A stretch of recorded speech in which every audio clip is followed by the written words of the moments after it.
Hello, मैं बलवंत सिंह रतन, doctor Bhimrao Ambedkar राजकीय महाविद्यालय श्री गंगानगर से।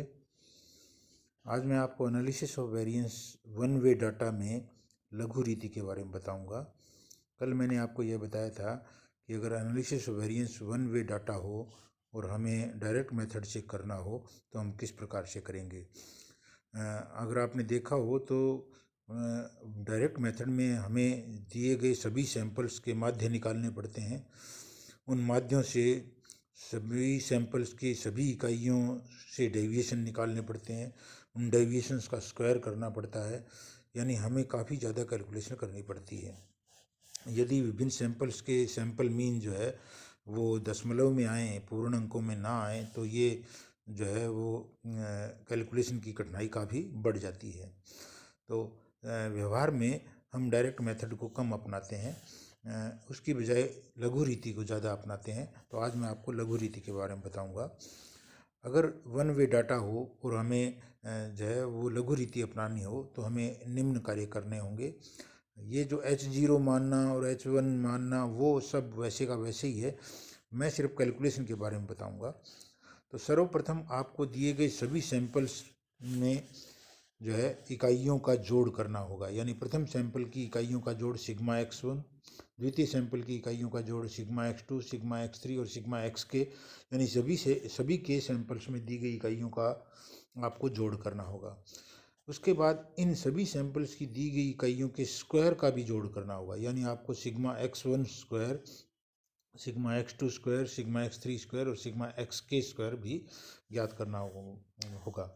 तो प्रतिदर्श इकाइयों का जोड़ और उनकी इकाइयों के वर्ग का जोड़, ये दो चीज़ें हमें निकालनी होगी।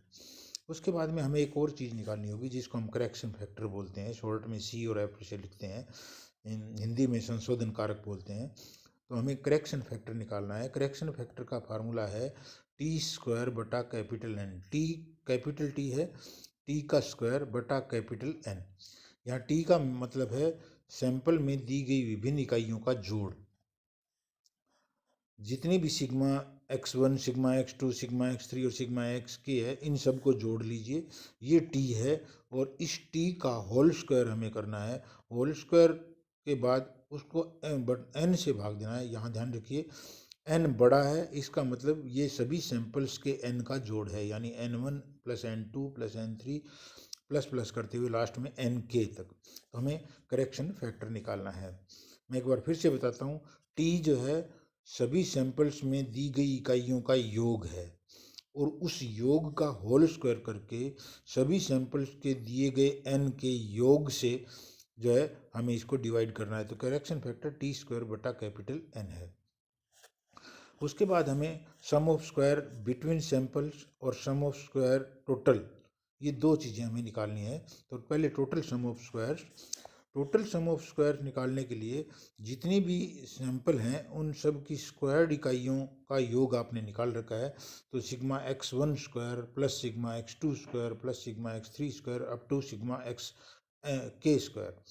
तो जितने भी सैंपल्स हैं उनमें स्क्वायर्ड आइटम्स का आपने जो योग निकाल रखा है उन सब को जोड़ लीजिए और जोड़ करके उसमें से करेक्शन फैक्टर घटा दीजिए, यानी माइनस टी स्क्वायर बटा n। तो ये SST होगा। इसके बाद में जो है SSB, sum of square between samples, ये जो है इसका फार्मूला है सिग्मा x1 का होल स्क्वायर बटा n1 प्लस सिग्मा x2 का होल स्क्वायर बटा n2 प्लस डैश डैश करते हुए सिग्मा xk का होल स्क्वायर बटा nk। इस सारे को ब्रैकेट में करके इसमें से करेक्शन फैक्टर हमें निकालना है। तो जितनी भी सैंपल्स में इकाइयों का जोड़ sigma x1, sigma x2, sigma x3 आपने निकाल रखा है, उन सब का होल स्क्वायर करके उनके कंसर्न्ड n से डिवाइड करना है और इन सब का ग्रैंड टोटल करके उसमें से करेक्शन फैक्टर घटाना है। तो सम ऑफ स्क्वायर बिटवीन सैंपल्स जो है इस प्रकार से हमें मिलेगा।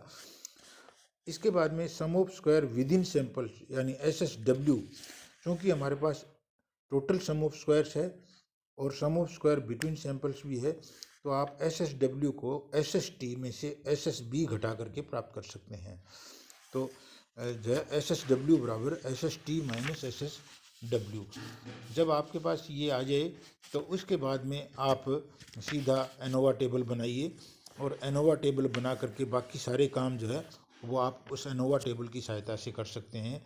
ये कैलकुलेशन का बहुत इजी मेथड है जो मैंने आज आपको बताया।